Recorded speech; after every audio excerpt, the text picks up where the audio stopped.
Mga ka-LE, alam nyo ba na ang pyramid at iba pang sinaunang gusali ay talagang nakalinya sa mga bituin? Lumipas ang ilang libong taon at tuluyan ang nilisan ng mga Anunnaki ang Earth.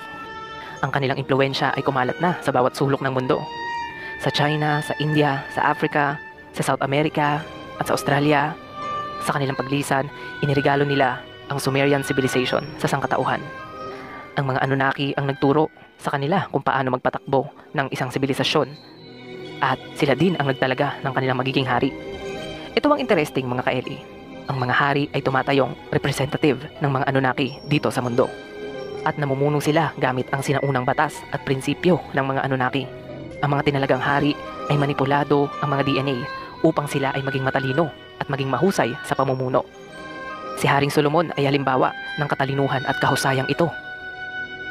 Sa huling bahagi ng kwento, sinabi dito na muling babalik ang Nibiru sa takdang panahon.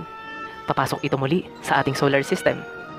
At sa panahong iyon, lalapag muli ang mga Anunnaki para muling pamunuan ang sangkatauhan. Ito ang misteryosong kasaysayan ng Sumerian Civilization, ang pinakaunang sibilisasyon sa buong mundo.